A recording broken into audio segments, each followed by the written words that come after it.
جج مو مسلمان دیندار نه دی ځکه په پیسو خرڅي دکاندار مو دیندار نه دی ځکه ملاوټ کوي کو ستاسو وکیل دیندار و دی به د مخالف فریق نه پیسې نه لي او زه د خپل ځینې خبره تاسو ته کوم زمون په بنیر باندې حالات راغلل اوس سیلاب راغی تاسو ټول لغلی وای مونږ له قطر والا مدد راولېګو خیمه جنریټر سامان سعودي عرب والا راولېګل امریکای راولېګل زبا وضوی ما د خدای په پاک کور کې ناسم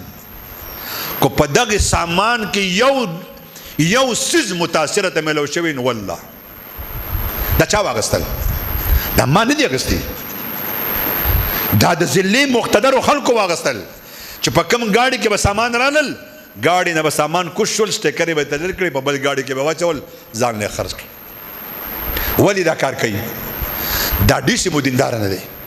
دا ډي پی او مدیندار نه دی دا ای سی سي مدیندار نه دی دی به ډاکټر شي دی به وکیل شي دی به پروفیسور شي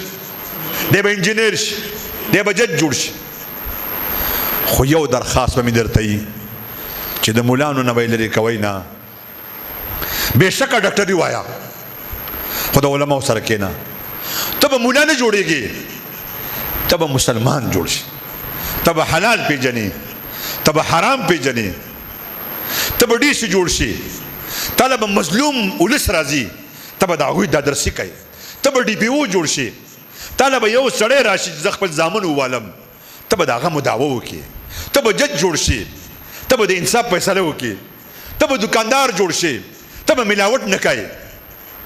نو چې ته دیندار وي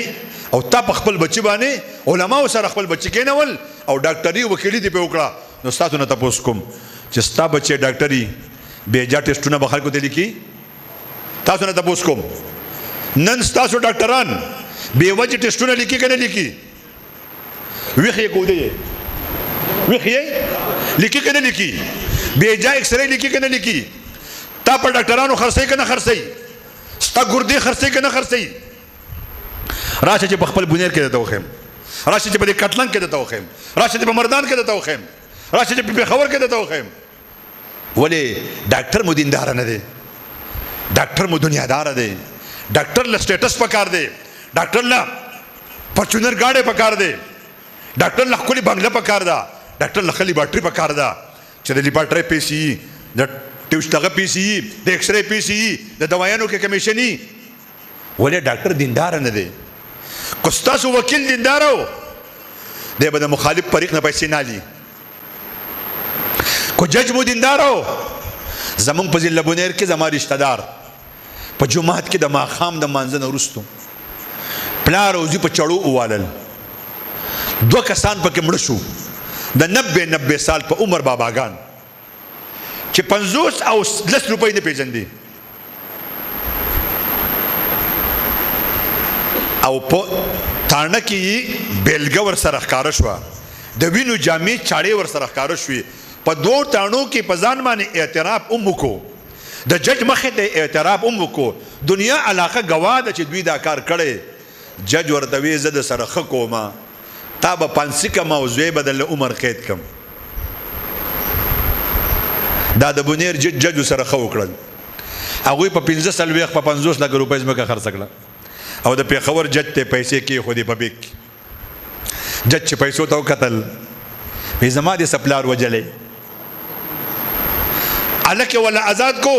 پلار یې وله عمر قید کو جج مو مسلمان دینداره نه دی ځکه په پیسو خرڅېږي